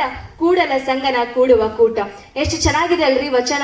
ಸುಪ್ರಭಾತ ಸಮಯದಲ್ಲಿ ನಾವು ಲಿಂಗ ಪೂಜೆ ಎದಕ್ ಮಾಡ್ಕೋಬೇಕಂದ್ರ, ನಿನಗೇನಾದ್ರೂ ಇವತ್ತು ಕೆಟ್ಟದಾಗತೈತಿ ಅಂತ ಕೆಟ್ಟದಾಗ್ತಾ ಇರ್ತೈತಿ, ಅದನ್ನ ಅದು ಹೋಗ್ಬಿಡ್ತೈತೆ, ಅದು ಕೆಟ್ಟದೇ ಆಗೋದಿಲ್ಲ ಅಂತೆ. ಅದಕ್ಕೆ ಲಿಂಗ ಪೂಜೆ ಮಾಡ್ಕೋಬೇಕು, ಸದಾ ಅಂಗದ ಮೇಲೆ ಲಿಂಗ ಇರ್ಲೇಬೇಕು. ಅದು ನೀವು ಎಂತ ಕಾರ್ಯಕ್ರಮಕ್ಕೆ ಹೋದ್ರಿ, ಎಲ್ಲಾದ್ರೂ ಹೋಗ್ಲಿ, ಅದು ಇರ್ಬೇಕು. ಅಂತಹ ಲಿಂಗ ಸಿದ್ದರಾಮೇಶ್ವರಿಗೆ ದೊರೀತು. ಸಿದ್ದರಾಮೇಶ್ವರ್ ಹೇಳ್ತಾರೆ, ಈಗ ನಾವೇನ್ ಮಾಡ್ತೀವಿ, ಒಂದು ನದಿ ದಾಟಕ್ಕೆ ಹಡಗ್ ತಗೊಂತೀವ, ಹೌದಾ? ಇವಾಗ ಒಂದು ಸಮುದ್ರ ಇದೆ, ಅದಕ್ಕೆ ಏನ್ ಮಾಡ್ತೀವಿ, ಒಂದು ದೊಡ್ಡ ಹಡಗ್ ತಗೊಂತೀವಿ ಸಮುದ್ರನ ದಾಟಕ್ಕೆ. ಈ ಭವಸಾಗರವನ್ನು ದಾಟಬೇಕಂದ್ರ ಲಿಂಗನೇ ಬೇಕಾಗುತ್ತೆ. ನಮ್ಗೆ ಇಷ್ಟಲಿಂಗ ಬೇಕೇ ಬೇಕು ಈ ಭವಸಾಗರವನ್ನು ದಾಟಬೇಕಾದ ಅಂದಾಗ. ಬರೀ ಇಷ್ಟಲಿಂಗನ ನಾವು ಧರಿಸ್ಕೊಂಡ್ರೆ ಏನು, ಬರೀ ಹಾಕೊಂಡ್ ಅಡ್ಡಾಡೋದಲ್ಲ, ನಡೆಗೆ ತಕ್ಕ ನುಡಿ ಇರಬೇಕು. ಈಗ ನಾವು ಪೂಜೆ ಮಾಡಾತೀವಂದಾಗ ನಮ್ಮ ತನುನು ಅಷ್ಟೇ ಶುದ್ಧವಾಗಿರ್ಬೇಕು. ನಮ್ಮ ಬಸವ ತತ್ವದಲ್ಲಿ, ಲಿಂಗಾಯತ ಧರ್ಮದಲ್ಲಿ ಗುರು, ಲಿಂಗ, ಜಂಗಮ ಇವು ಮೂರಕ್ಕೆ ಬಹಳ ಪ್ರಾಮುಖ್ಯತೆ ಕೊಟ್ಟಿದ್ದಾರೆ ಬಸವಾದಿ ಶರಣರು. ಆ ಮೂರನ್ನು ನಾವು ಚೆನ್ನಾಗಿ ತನು, ಮನ, ಧನದಿಂದ ನಾವು ಅರ್ಪಿಸಿಕೊಂಡ್ರೆ ಅವಾಗ ನಮ್ಮ ಜೀವನ ಬಹಳ ಸುಮಧುರ ಆಗುತ್ತೆ. ಲಿಂಗಪ್ಪ ಎಲ್ಲಿರ್ತಾನ, ತನ್ನ ತಾನೇ ಐಶ್ವರ್ಯನೂ ಬರ್ತೈತಿ, ಆರೋಗ್ಯನೂ ಬರ್ತೈತಿ, ನಿಮ್ಮ ಸಮಾಜದಲ್ಲಿ ನಿಮಗೊಂದು ಹೆಸರು ಬರ್ತೈತಿ. ಅದ್ರ ಸಂಬಂಧ ಯಾರು ಹೇಳಿಕೊಟ್ಟಿಲ್ಲ ಈ ತರ ಇಷ್ಟಲಿಂಗನ ಪೂಜೆ ಮಾಡಿದ್ರೆ ಏನಾದ್ರೂ ಆಗ್ಬೋದು. ನಾವೆಲ್ಲ ನೋಡ್ತೀವಿ, ಈಗ ಮುಂಜಾನೆ ಎಷ್ಟೊಂದು ಗುಡಿಗುಂಡಾರಕ್ಕೆ ಹೋಗ್ತೀವಿ. ಆಗಿನ ಕಾಲದಲ್ಲಿ 12ನೇ ಶತಮಾನದಲ್ಲಿ ಅಪ್ಪ ಎದಕ್ ಇಷ್ಟಲಿಂಗ ಕೊಟ್ರು ಬಸವಣ್ಣವರು, ಎದಕ್ ಕೊಟ್ರ ಅಂದ್ರ, ಈಗ ನಾವು ಒಂದಿಷ್ಟು ಅದೇ ನಾನು ಸಂವಾದದ ಕೇಳ್ಬೇಕಾದ್ರೆ ಒಂದಿಷ್ಟು ಕ್ವಶನ್ಸ್ ಕೇಳಾತಿದ್ರು. ಅಲ್ರಿ ಸಮಾನತೆ ಸಾರಿದ್ರು ಬಸವಣ್ಣವರು, ಆದ್ರೂ ಈಗಿನ ಕಾಲದಾಗ ಮತ್ತ ಗುಡಿ ಗುಂಡಾರಕ್ಕೆ ಆದ್ರೂ ಬಿಡೋದಿಲ್ಲಲ್ರಿ ಒಂದಿಷ್ಟು ಮಂದಿನ ಹಳ್ಳಿಗಳಾಗ ಅಂತ ಕೇಳಿದ್ರು. ಅವಾಗ ಹೇಳ್ತಾರೆ ಅದಕ್ಕೆ ಆನ್ಸರು, ಅದಕ್ಕೋಸ್ಕರನೇ ಬಸವಣ್ಣವರು ನಮಗೆ ಇಷ್ಟಲಿಂಗನ ಕೊಟ್ಟಿದ್ದಾರೆ. ನೀ ಗುಡಿ ಗುಂಡಾರಕ್ಕೆ ಹೋಗಿ, ಇವಾಗ ಒಂದು ಟೈಮ್ ಇರ್ತೈತ್ರಿ ಎಲ್ಲಾ ಗುಡಿಗಳಿಗೂ, ಎಷ್ಟು ಗಂಟೆ ಆದ್ರೆ ಮುಚ್ಚಿ ಬಿಡ್ತೈತ್ರಿ. ಕೊರೋನಾ ಟೈಮ್ದಾಗ ಯಾವ್ದಾದ್ರು ನೋಡಿರೇನ್ರಿ ಗುಡಿ ತೆಗ್ದಿರೋದು? ದೇವ್ರಿಗೂ ಕೊರೋನಾ ಬರ್ತೈತೆ ಅಂತೇಳಿ ದೇವ್ರಿಗೂ ಗೇಟ್ ಹಾಕಿದ್ರಿ. ಆದ್ರೆ ನಮ್ ಇಷ್ಟಲಿಂಗಕ್ಕೆ ನಾವ್ ಯಾವತ್ತಾದ್ರೂ ಗೇಟ್ ಹಾಕೊಂಡಿವೇನ್ರಿ? ಇಲ್ಲ. ನಾವು ಪ್ರತಿನಿತ್ಯನು ಕೊರೋನಾ ಟೈಮ್ದಲ್ಲೂ ನಾವು ಪ್ರತಿನಿತ್ಯನು ಇಷ್ಟಲಿಂಗ ಪೂಜೆ ಮಾಡ್ತಿದ್ವಿ ನಾವು. ಅದಕ್ಕೋಸ್ಕರನೇ ಇಷ್ಟಲಿಂಗದ ಮಹತ್ವವನ್ನು ಸಿದ್ದರಾಮೇಶ್ವರು ಬಹಳ ಚೆನ್ನಾಗಿ ಅರ್ಥಕೊಂಡಿರ್ತಾರೆ. ಅವರು ಮೊದಲು ಕರ್ಮಯೋಗಿಯಾಗಿರ್ತಾರೆ, ನಮ್ಗೆ ನೆನಪಿರ್ಬೇಕು. ಅವರು ಒಂದು ಸಾಧಾರಣ ಒಂದು ವ್ಯಕ್ತಿ ಅಲ್ಲ. ಸಿದ್ದರಾಮೇಶ್ವರರು ಕಲ್ಯಾಣಕ್ಕೆ ಬರಕ್ಕಿಂತ ಮುಂಚೆ ಅವರು ಯೋಗಿಗಳ ಯೋಗಿ ಆಗಿರ್ತಾರೆ. ಆದರೂ ತನ್ನನ್ನು ತಾನು ಅರಿಯೋದಕ್ಕೆ ಬೇಕಾಗಿರೋದು ಒಂದು ಏನಂತಾರಲ್ಲ, ಒಂದು ಟೂಲ್ ಅಂತ ಅಂತೀವಲ್ಲ ನಾವು, ಒಂದು ವಸ್ತು ಬೇಕಾಗಿರ್ತದೆ. ಅದೇ ನಮ್ಗೆ ಇಷ್ಟಲಿಂಗ ಇರ್ತದೆ. ತನ್ನನ್ನು ತಾನು ಅರಿಬೇಕಾಗಿದೆ. ಒಂದ್ ಕಡೆ ಹೇಳ್ತಾರೆ, ಅರಿದಡೆ ಶರಣ ಮರೆದಡೆ ಮಾನವ ಅಂತೇಳಿ. ಶರಣ ಯಾರ್ಯಾರಾಗ್ತಾರೆ, ಎಲ್ಲರೂ ಶರಣರಾಗೋದು ಬಹಳ ಸುಲಭದ ಕೆಲಸ ಅಲ್ಲ. ಈಗ ನಮ್ಮ ಪರಂಪರೆಯಿಂದ ಬರ್ತಿರ್ತದೆ ಶರಣ ಶರಣೆ ಅಂತ ಹೇಳೋದಕ್ಕೆ. ಆದರೆ ನಿಜವಾದ ಶರಣಂಗೆ ಹೆಂಗನಪ್ಪ ಅಂದ್ರೆ ಆಸೆನೇ ಇರಬಾರ್ದು. ಶರಣ ಹಂಗಿರ್ಬೇಕು. ಶರಣ ನಿಮ್ಗೆಲ್ಲರಿಗೂ ಗೊತ್ತಿರ್ಬೋದು, ಐದಕ್ಕೆ ಮಾರಯ್ಯ ಐದಕ್ಕೆ ಲಕ್ಕಮ್ಮ ಅವರ ಒಂದು ಕತೆ. ಹೆಚ್ಚಿಗೆ ತಂದಿರ್ತಾರೆ ಐದಕ್ಕೆ ಮಾರಯ್ಯನವರು ತಮ್ಮ ಅಕ್ಕಿನ. ಐದಕ್ಕೆ ಲಕ್ಕಮ್ಮ ಅವರು ಬಹಳ ಚೆನ್ನಾಗಿರ್ತಾರೆ. ಶರಣಗೆ ಆಸೆ ಉಂಟಾ, ನಾವು ಆಸೆ ಮಾಡಬಾರ್ದು. ಆಗಿನ ಟೈಮ್ದಾಗ ಎಷ್ಟು ಇರ್ತೈತೆ ಅಷ್ಟು ತಗೊಂಡು ಉಂಡ್ರೆ ಸಾಕು ನಮಗೆ ಅಂತ ಹೇಳಿ ಹೇಳ್ತಾರೆ. ಇಂತಹ ಭಾವನೆ ಇರ್ತೈತೆ ಶರಣರಲ್ಲಿ. ಅದಕ್ಕೆ ಶರಣರ ಇದ್ದಿದ ನಾಡು ಪಾವನವಯ್ಯ ಅಂತ ಹೇಳ್ತಾರೆ ಅಕ್ಮಾದೇವಿಯವರು. ಒಂದ್ ಕಡೆ ಶರಣ ಎದಕ್ಕಿರ್ತಾರೆ ಅಂತ ಹೇಳಿ ಅವ್ರದೊಂದು ವಚನ ಬಹಳ ಸೊಗಸಾಗಿ ಅಕ್ಮಾದೇವಿಯವರು ಹೇಳ್ತಾರೆ. ಶರಣರು ಎಷ್ಟು ಇಂಪಾರ್ಟೆಂಟ್ ನಮ್ಮ ಜೀವನದಲ್ಲಿ, ಶರಣ ಸಂದರ್ಶನ ಎದಕ್ಕಾಗ್ಬೇಕು, ಶರಣರ ಬಗ್ಗೆ ನಾವ್ ಎದಕ್ ಅರ್ತ್ಕೊಳ್ಬೇಕು ಅಂತೇಳಿ ಆ ವಚನ ಬಹಳ ಚೆನ್ನಾಗಿದೆ, ಕೇಳ್ರಿಲಿ. ಅಯ್ಯ ನಿಮ್ಮ ಶರಣರು ಮೆಟ್ಟಿದ ದರೆ ಪಾವನವಯ್ಯ, ಅಯ್ಯ ನಿಮ್ಮ ಶರಣರಿದ್ದ ಪುರವೇ ಕೈಲಾಸ ಪುರವಯ್ಯ, ಅಯ್ಯ ನಿಮ್ಮ ಶರಣರು ನಿಂದುದೇ ನಿಜ ನಿವಾಸವಯ್ಯ, ಚನ್ನಮಲ್ಲಿಕಾರ್ಜುನಯ್ಯ ನಿಮ್ಮ ಶರಣ ಬಸವಣ್ಣನಿಂದ ಕ್ಷೇತ್ರ ಅವಿಮುಕ್ತ ಕ್ಷೇತ್ರವಾಗಲಿ, ಆನು ಸಂಗನ ಬಸವಣ್ಣನ ಶ್ರೀಪಾದಕ್ಕೆ ನಮೋ ನಮೋ ಎನ್ನುತ್ತಿದ್ದೇನು. ಅಕ್ಕಮಾದೇವಿಯರು ಇವರೊಬ್ಬರೇ ಅಲ್ಲ, 12ನೇ ಶತಮಾನದಲ್ಲಿ ಬಸವಣ್ಣವರ ಏನಂತಾರ ವ್ಯಕ್ತಿತ್ವಕ್ಕೆ ಮಾರು ಹೋಗಿ, ಅವರ ಆಕರ್ಷಣೆಗೆ ಮಾರು ಹೋಗಿ ಎಲ್ಲಾ ಕಡೆಯಿಂದ ಜಗತ್ತಿನ ಪ್ರತಿಯೊಂದು ಮೂಲೆಯಲ್ಲೂ 12ನೇ ಶತಮಾನದಲ್ಲಿ ಬಸವಣ್ಣವ್ರು ನೋಡಕ್ಕಂತ ಬರ್ತಾರೆ. ಅಂತಹ ಘನವಾದ ವ್ಯಕ್ತಿತ್ವ ಬಸವಣ್ಣವರು. ಆದ್ರೆ ಅವ್ರು ಎಲ್ಲೂ ನಾನು ನೋಡಿಲ್ಲ. ಅನುಭವ ಮಂಟಪವನ್ನು ತಾವೇ ಸ್ಥಾಪಿಸಿ ಅದಕ್ಕೆ ತಾವೇ ಅಧ್ಯಕ್ಷರಾಗಿರ್ಬೋದಾಗಿತ್ತು. ಆದರೆ ಅಲ್ಲಿ ಅಲ್ಲಮ ಪ್ರಭುವ್ರನ್ನ ಅಧ್ಯಕ್ಷ ಮಾಡ್ತಾರೆ, ಶಿವನ ಪೀಠದ ಅಧ್ಯಕ್ಷರು. ಅಲ್ಲಿ ಅವ್ರು ಕಿಂಗ್ ಆಗಿಲ್ಲ, ಕಿಂಗ್ ಮೇಕರ್ ಆಗಿರ್ತಾರೆ ಬಸವಣ್ಣವರು. ಅದು ನಾವು ಬಹಳ ಚೆನ್ನಾಗಿ ಅರ್ಥಕೊಳ್ಬೇಕಾಗತ್ತೆ. ಇಂತಹ ಸಿದ್ದರಾಮೇಶ್ವರರು ಬಸವಣ್ಣವರ ವ್ಯಕ್ತಿತ್ವಕ್ಕೆ ಮಾರು ಹೋಗಿ ನಾವೆಲ್ಲರೂ ಒಂದೆರಡು ಕ್ಷಣ ಬಸವಣ್ಣವ್ರು ಕೇಳಿದ ತಕ್ಷಣ ಅನ್ಕೊಂತೀವಿ, ಬಸವಣ್ಣವ್ರು ಎಷ್ಟು ಚಲೋ ವ್ಯಕ್ತಿ ಅಲ್ಲ, ಹಿಂಗೆಲ್ಲ ಹೆಂಗಾಗ ಸಾಧ್ಯ ಅಂತೇಳಿ. ಅವರು ಸ್ವತಃ ನೋಡಿರ್ತಾರೆ ಸಿದ್ದರಾಮೇಶ್ವರರು ಬಸವಣ್ಣವ್ರನ್ನ ನೋಡಿ ಅವ್ರು ಎಷ್ಟು ಅನುಕರಣೆ ಮಾಡಕ್ ಹೋಗ್ತಾರಂದ್ರೆ, ಒಂದಿಷ್ಟು ವಚನಗಳಿದಾವೆ ಸಿದ್ದರಾಮೇಶ್ವರದ್ದು. ಅದು ಸೇಮ್ ಅಪ್ಪ ಬಸವಣ್ಣವ್ರು ಏನು ವಚನಗಳಿದ್ವಲ್ಲ ಅವನ್ನ ಅನುಕರಣೆ ಮಾಡಿ ವಚನಗಳನ್ನ ಬರ್ದಿರ್ತಾರೆ. ಬರೀ ಸಿದ್ದರಾಮೇಶ್ವರರು ಬಸವಣ್ಣನೇ ತಾಯಿ ಬಸವಣ್ಣನೇ ತಂದೆ ಅಷ್ಟೇ ಬಿಟ್ಟಿಲ್ಲ, ಪ್ರತಿಯೊಂದು ವಚನದಲ್ಲಿಯೂ ಅವ್ರಿಗೆ ಗುರುನು ತೋರಿದು ಬಸವಣ್ಣ, ಕಪಿಲಸಿದ್ಧ ಮಲ್ಲಿಕಾರ್ಜುನ ತೋರಿದುನು ಬಸವಣ್ಣನ ಅಂತ ಬಹಳ ಚೆನ್ನಾಗಿ ಹೇಳ್ತಾರೆ. ಹಾಗೆಯೇ ಇಂತಹ ಸಿದ್ದರಾಮೇಶ್ವರರು ಬರೀ ಬಸವಣ್ಣ ಬಗ್ಗೆ ಅಷ್ಟೇ ಅಲ್ಲ, ಒಂದು ಸಾಮಾಜಿಕ ಸುಧಾರಣೆ ಅಷ್ಟೇ ಅಲ್ಲ. ನಾನು ಮೊದಲಿಗೆ ಹೇಳಿದಂತೆ ನಾನು ಇಲ್ಲಿ ಮಾತನಾಡ್ತಿದ್ದೀನಿ ಅಂತಂದಾಗ ಒಂದಿಷ್ಟು ಇಲ್ಲಿ ಹೆಣ್ಮಕ್ಳು ಬಂದು ಕುಂತಿದ್ದಾರೆ ಅಂತ ಅದಕ್ಕೆ ಕಾರಣ ಯಾರು? ಅಪ್ಪ ಬಸವಣ್ಣ. ಅಪ್ಪ ಬಸವಣ್ಣ ಅವತ್ತು ಶರಣೆಯರಿಗೆ ಎಲ್ಲರಿಗೂ ಲಿಂಗವನ್ನ ಕೊಟ್ಟು ಇಷ್ಟಲಿಂಗವನ್ನ ಕೊಟ್ಟು ಅವ್ರಿಗೆ ವಚನಗಳನ್ನ ಬರೆಯಕ್ ಹೇಳಿಲ್ಲ ಅಂದ್ರೆ ಮೇ ಬಿ ನಾವಿನ್ನೂ ಇಷ್ಟು ಇಲ್ಲಿ ಬಂದು ಈ ತರ ಮಾತಾಡಕ್ ಆಗ್ತಾ ಇದ್ದಿಲ್ಲ. ಅದರಲ್ಲಿ ಸಿದ್ದರಾಮೇಶ್ವರರು ಹೆಣ್ಣಿನ ಬಗ್ಗೆ ಬಹಳ ಚೆನ್ನಾಗಿ ಹೇಳ್ತಾರೆ. ಹೆಣ್ಣು ಒಂದು ಮಾಯೇನೂ ಅಲ್ಲ, ಏನೂ ಅಲ್ಲ, ಹೆಣ್ಣು ಸಾಕ್ಷಾತ್ ಕಪಿಲಸಿದ್ಧ ಮಲ್ಲಿಕಾರ್ಜುನ ಅಂತ ಹೇಳ್ತಾರೆ. ಹೆಣ್ಣು ದೇವರ ಸಮಾನ. ಅವ್ರು ಹೇಳ್ತಾರೆ, ನನಗೆ ಒಂದು ಈ ಹೆಣ್ಣಿನ ನೋಡಿದ ತಕ್ಷಣ ಕಾಮದ ದೃಷ್ಟಿ ಕೊಡಬೇಡಪ್ಪ, ನನಗೆ ಹೆಣ್ಣು ಒಂದು ದೇವತೆಯಾಗಿ ಕಾಣ್ಲಪ್ಪ ಅಂತೇಳಿ ಪ್ರತಿ ಕ್ಷಣನೂ ಆ ಕಪಿಲಸಿದ್ಧ ಮಲ್ಲಿಕಾರ್ಜುನಲ್ಲಿ ಬೇಡ್ಕೊಂತಿರ್ತಾರೆ ಸಿದ್ದರಾಮೇಶ್ವರು. ಇಂತಹ ಸಿದ್ದರಾಮೇಶ್ವರರ ವ್ಯಕ್ತಿತ್ವ ಎಷ್ಟು ಚೆನ್ನಾಗಿ ಚೇಂಜ್ ಆಗತ್ತಪ್ಪ ಅಂತಂದಾಗ ಕಲ್ಯಾಣದಾಗ ಬರ್ತಾರೆ, ಅಪ್ಪ ಬಸವಣ್ಣವರ ದರ್ಶನ ಮಾಡ್ಕೊಂತಾರೆ, ಶರಣರ ಜೊತೆ ವಹಿವಾಟ ನಡೆಸ್ತಾರೆ, ಅನುಭವ ಮಂಟಪದೊಳಗೆ ತಮ್ಮದೇ ವಿಷಯಗಳನ್ನ ಮಂಡನೆ ಮಾಡ್ತಾರೆ. ಹೀಗೆ ಎಲ್ಲನೂ ಮಾಡಿಸ್ಕೊಳ್ಳುತ್ತಾ ಆ ಒಂದು ದಿನ ಬಂದೇ ಬಿಡುತ್ತೆ. ಆ ದಿನ ಯಾವುದು? ಕಲ್ಯಾಣ ಕ್ರಾಂತಿ. ಆ ಕ್ರಾಂತಿ ದಿನ ಬಂದೇ ಬರುತ್ತೆ. ಅವರು ಇದೀಗ 1162 ವಚನಗಳನ್ನ ಬರೆದಿದ್ದಾರೆ. ಅವರ ವಚನಗಳಲ್ಲಿ ಅವರೇ ವಿಂಗಡಣೆ ಮಾಡಿದ್ದಾರೆ. ಒಂದು ತ್ರಿಪದಿ ಅಂತ ವಚನಗಳಿದಾವೆ, ಮತ್ತೆ ಬಸವಣ್ಣರ ಸಂಬಂಧನೇ ಬಸವಣ್ಣರಿಗೋಸ್ಕರನೇ ಒಂದಿಷ್ಟು ವಚನಗಳನ್ನ ಬರೆದಿದ್ದಾರೆ, ಅದನ್ನು ಅವರೇ ವಿಂಗಡಣೆ ಮಾಡಿದ್ದಾರೆ. ಇವೆಲ್ಲವೂ ಸೇರಿ 1162 ವಚನಗಳು. ಈ ಕಟ್ಟುಗಳನ್ನು ರಕ್ಷಿಸಲು ಅವರು ಹೋರಾಡ್ತಾರೆ. ಆ ಬಿಜ್ಜಳನ ಸೈನಿಕರ ಜೊತೆ ಹೋರಾಡಿ ಸೊನ್ನಲಿಗೆ ಬರ್ತಾರೆ. ಅಲ್ಲಿ ಬಂದು ಅವರ ವಚನ ಕಟ್ಟುಗಳನ್ನು ಏನಂತಾರೆ ಅಲ್ಲಿ ಒಂದಿಷ್ಟು ಧರ್ಮ ಪ್ರಸಾರ ಮಾಡಿಕೊಂಡು ಅವರು ಅಲ್ಲೇ ಲಿಂಗೈಕ್ಯರಾಗ್ತಾರೆ. ಇದು ಬರೀ ಸಿದ್ದರಾಮೇಶ್ವರ ಮಹಾಶರಣರದ ಅಷ್ಟೇ ಅಲ್ಲ, 12ನೇ ಶತಮಾನದಲ್ಲಿ ಯಾರ್ಯಾರು ಶರಣರಿದ್ರಲ್ಲ ಅವರೆಲ್ಲರೂ ತಮ್ಮ ಜೀವನ ಈ ವಚನ ಕಟ್ಟಿಗೋಗಿ ಬಹಳ ಚೆನ್ನಾಗಿ ಏನಂತಾರೆ, ನಮ್ಮಂತವ್ರಿಗೆ ಈ ವಚನ ಗೊತ್ತಾಗ್ಬೇಕು, ಈ ವಚನ ಏನಂತ ಗೊತ್ತಾಗ್ಬೇಕು. ವಚನಗಳು ಅವರಿಗೆ ಸಿದ್ದರಾಮೇಶ್ವರರಿಗೆ ಬರೀ ಒಂದು ಮಾತಾಗಿರೋದಿಲ್ಲ, ಅವರು ಆ ಕಪಿಲಸಿದ್ಧ ಮಲ್ಲಿನಾಥೆಯನ್ನ ಕಾಣೋದಕ್ಕೆ ಒಂದು ಮಾರ್ಗವನ್ನು ಅನ್ಕೊಂಡಿರ್ತಾರೆ. ಅದೇ ವಚನಗಳ ಮೂಲಕ ಆ ಕಪಿಲಸಿದ್ಧ ಮಲ್ಲಿನಾಥೆಯನ್ನೇ ಅವರು ಕಾಣ್ತಾರೆ. ಇಂಥ ಸಿದ್ದರಾಮೇಶ್ವರನ ಒಬ್ರಿಬ್ರು ಹೊಗಳಿಲ್ಲ, ಬಹಳಷ್ಟು ಶರಣರು ಸಹಿತ ಹೊಗಳಿದ್ದಾರೆ. ಅಲ್ಲಿ ಸೊಡ್ಡಲ ಬಾಚರಸರು ಒಬ್ಬರು ಶರಣರು ಬರ್ತಾರೆ. ಅವರು ಸಿದ್ದರಾಮೇಶ್ವರಿಗೆ ಏನಂತ ಬಿರುದು ಕೊಡ್ತಾರೆ ಅಂದ್ರೆ ಯೋಗಿಗಳ ಯೋಗಿ, ಮಹಾಯೋಗಿ ಸಿದ್ದರಾಮೇಶ್ವರರು ಅಂತ ಬಿರುದು ಕೊಡ್ತಾರೆ. ಹೀಗೆ ಏನಂತಾರಲ್ಲ, ಬೇರೆ ಬೇರೆ ಶರಣರೆಲ್ಲರೂ ಸಿದ್ದರಾಮೇಶ್ವರರ ಕೆಲಸ ಆಗಿರ್ಬೋದು, ಅವರು ಮಾಡುತ್ತಿದ್ದ ಎಲ್ಲದಕ್ಕೂ ಹೊಗಳಿ ಹೋಗಿದ್ದಾರೆ. ಇವರ ಅಂಕಿತ ನಾಮ ಒಂದು ಕಪಿಲಸಿದ್ಧ ಮಲ್ಲಿಕಾರ್ಜುನ ಮತ್ತೆ ಇನ್ನೊಂದು ಯೋಗಿನಾಥ ಅಂತ ಬರ್ತದೆ. ಯೋಗಿನಾಥ ಅವರು ಎದಕ್ಕೆ ಎಲ್ಲೆಲ್ಲಿ ತಗೊಂಡಿದ್ದಾರೆ ಅಂದ್ರೆ ಅವರು ಒಂದು ತ್ರಿಪದಿ ಏನ್ ಬರ್ದಿದ್ದಾರಲ್ಲ ಅಲ್ಲೆಲ್ಲ ಯೋಗಿನಾಥ ಅಂತ ಅವರು ಉಪಯೋಗ ಮಾಡಿದ್ದಾರೆ. ತಮ್ಮ ಈಗ ಒಂದು ಅನುಭವದ ವಚನಗಳೆಲ್ಲೆಲ್ಲ ಇದಾವೆ ಅಲ್ಲೆಲ್ಲ ಕಪಿಲಸಿದ್ಧ ಮಲ್ಲಿಕಾರ್ಜುನ ಅಂತೇಳಿ ಅವರು ಉಪಯೋಗ ಮಾಡಿದ್ದಾರೆ. ಇದೆಲ್ಲ ಹೇಳ್ಕೊಂತು ಇದು ಸಿದ್ದರಾಮೇಶ್ವರ ಬಗ್ಗೆ ಒಂದು ಏನಂತಾರ ನಾನು ಓದ್ಕೊಂಡಿದ್ ಪ್ರಕಾರ ಇವ್ರದ್ದು ಒಂದು ಚರಿತ್ರೆ ಆಯ್ತು. ನಾವುಗಳು ಏನ್ ಮಾಡ್ಬೇಕು ಇನ್ ಮುಂದೆ ಅಂತ ಅಂದಾಗ, ನಾನು ಚಿಕ್ಕವಳಾಗಿರ್ಬೋದು, ಆದ್ರೆ ಇದು ನಾ ಅರ್ಥಕೊಂಡಿದ್ದು ಏನಪ್ಪಾ ಅಂತಂದ್ರೆ, ದಿನ ಒಂದು ವಚನ ನಾವು ಓದ್ಬೇಕು. ಆ ವಚನದ ಬಗ್ಗೆ ಏನಂತ ನಾವು ನಮ್ಮನ್ನ ನಾವೇ ಒಂದ್ 5 ನಿಮಿಷ, ನೀವಿವಾಗ ಏನಂತಾರಲ್ಲ, ಜಳಕ ಮಾಡಕ್ ಒಂದ್ 5 ನಿಮಿಷ ಟೈಮ್ ಕೊಡ್ತೀರಾ, ಹಾಗೆ ಲಿಂಗ ಪೂಜೆ ಮಾಡೋದಕ್ಕೆ 5 ನಿಮಿಷ ಟೈಮ್ ಕೊಡ್ತೀರಾ. ಲಿಂಗ ಪೂಜೆ ಮಾಡಕ್ಕಿಂತ ಮುಂಚೆ ಒಂದು ವಚನ ಓದ್ರಿ, ಇಲ್ಲ ಆದ್ಮೇಲಾದ್ರೂ ಓದ್ರಿ. ನಾ ಎದಕ್ ಮುಂಚೆ ಓದ್ರಿ ಅಂತ ಹೇಳತ್ತೀನಂದ್ರ, ಇವಾಗ ನಮ್ದು 3 ತರದ್ ಮಾಡ್ತೀವಿ. ಲಾಸ್ಟ್ ನಾವು ಲಿಂಗ ನಿರಕ್ಷಣೆ ಅಂತ ಮಾಡ್ತೀವಿ.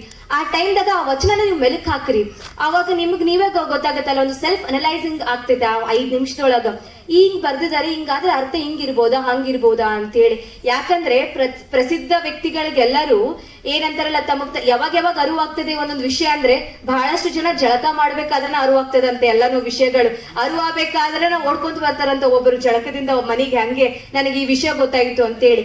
ಅದೇ ರೀತಿ ನಾವು ಲಿಂಗ ಪೂಜೆ ಮಾಡ್ಬೇಕಾದ್ರೆ ಅರ್ಥಕೊಳ್ಳೋಣ ಆ ವಿಷಯ ಏನಂತ ಹೇಳಿ ಅಂತ ಹೇಳ್ಕೊಂತ ಇವತ್ತಿನ ಕಾರ್ಯಕ್ರಮದಲ್ಲಿ ನನಗೆ ಇಷ್ಟೊತ್ತನ ಇದು ನನ್ನ ಏನಂತಾರಲ್ಲ ಈ ತರ ಬಂದು ಮಾತಾಡೋದಕ್ಕೆ ನನಗೆ ಶಿವಸೇಯಪ್ಪ ಅವರು ಹೇಳಿದ್ರು ಮೊನ್ನೆ ಫೋನ್ ಮಾಡಿ, ಈ ತರ ಮಾತಾಡ್ಬೇಕಮ್ಮ, ಎಲ್ಲರೂ ನಾವು ಬರೀ ಮಕ್ಕಳಿಗೋಸ್ಕರ ಮಾಡೀವಿ, ನೀವು ಮಾತಾಡ್ಬೇಕು ಅಂತಂದಾಗ ನಾವು ಅನ್ಕೊಂಡಿದ್ದೆ, ನಾವು ವಚನ ವಿಶ್ಲೇಷಣೆ ಬಗ್ಗೆ ಅಷ್ಟು ಗೊತ್ತಿದ್ದಿಲ್ಲ. ನಾನು ಕೇಳಿದೆ ಅಪ್ಪವ್ರಿಗೆ, ಎಷ್ಟು ನಿಮಿಷ ಮಾತಾಡ್ಬೇಕ್ರಿ ಅಂತ. ನಿಮ್ ಟೈಮ್ ತಗೋರಿ, ನೀವು ಎಷ್ಟು ನಿಮಿಷ ಆದ್ರೂ ಮಾತಾಡ್ರಿ ಅಂತಂದ್ರು. ಆದ್ರೂ ನಾವು ಎಲ್ಲಿ ಹೋದ್ರೂ ಸಮಯ ಪ್ರಜ್ಞೆ ಅಂತ ಬಹಳ ಇಂಪಾರ್ಟೆಂಟ್ ಅದ. ಈಗಂತೂ ಆ ಸಮಯ ಪ್ರಜ್ಞೆ ಎಷ್ಟು ಇಂಪಾರ್ಟೆಂಟ್ ಆಗೈತೆ ಅಂದ್ರೆ ನಾವು ಬಸವ ಸಂಸ್ಕೃತಿ ಅಭಿಯಾನದಾಗ ನೋಡ್ಬೇಕು. 6 ರಿಂದ 8 ಅಂದ್ರೆ 6 ರಿಂದ 8ಕ್ಕೆ ಮುಗ್ಬೇಕು ಆ ಕಾರ್ಯಕ್ರಮ, ಅದಕ್ಕಿಂತ 1 ನಿಮಿಷ ಹೆಚ್ಚಿಗೆ ಆಗಬಾರ್ದು. ಹಾಗೆ ನಾವು ಸಮಯ ಪ್ರಜ್ಞೆ ಇಟ್ಕೊಂಡು ನಾವು ಸ್ವಲ್ಪ ಮಾತಾಡಕತ್ರ ಅಲ್ಲಿ ವಿಷಯನೇ ನಮಗೂ ಗೊತ್ತಾಗುತ್ತೆ. ಯಾವಾಗ ನಮಗೆ ನಮ್ಮ ಮಾಮ ಹೇಳ್ತಾ ಇದ್ರು, ಒಬ್ಬ ಭಾಷಣಕಾರ ಹೆಂಗ್ ಆಗ್ತಾನಪ್ಪ ಅಂದ್ರ ಆತನಿಗೆ ಎಷ್ಟು ಟೈಮ್ ಕೊಟ್ಟಿರ್ತಾರಲ್ಲ ಅಷ್ಟು ಟೈಮ್ದಲ್ಲಿ ಅವ ಎಷ್ಟು ಸಾಧ್ಯವಾದಷ್ಟು ವಿಷಯ ಹೇಳಬಾರ್ದು, ಮನವರಿಕೆ ಅಂದ್ರೆ ಅವ್ರಿಗೆ ತಿಳಿಬೇಕು ನಾ ಏನ್ ಹೇಳ್ತೀನಿ ವಿಷಯ, ಅಷ್ಟು ಹೇಳಿದ್ರೆ ಅವ ಒಳ್ಳೆ ಭಾಷಣಕಾರ ಆಗ್ತಾನೆ ಅಂತೇಳಿ ನಮ್ಮ ಮಾಮ ಯಾವಾಗ್ಲೂ ಹೇಳ್ತಾ ಇದ್ರು. ಸೊ ನಾ ಅನ್ಕೊಂಡಿನಿ ನನಗೆ ಎಷ್ಟು ತಿಳಿದೈತಿ ಅಷ್ಟು ನಾ ಹೇಳಿನ ಅಂತ ಹೇಳಿ. ಸೊ ಏನಾದ್ರೂ ತಪ್ಪಿದ್ರು ನನ್ನ ಹತ್ರ ಹೇಳ್ರಿ ಇದು ತಪ್ಪದ, ಈ ವಿಷಯ ಹಿಂಗಿಲ್ಲ ಅಂತ ಹೇಳಿ ನಾ ಅರ್ಥ ಮಾಡ್ಕೊಂತೀನಿ. ಸೊ ಈ ಕಾರ್ಯಕ್ರಮಕ್ಕೆ ಅವಕಾಶ ಕೊಟ್ಟ ಎಲ್ಲರಿಗೂ ಶರಣಾರ್ಥಿ.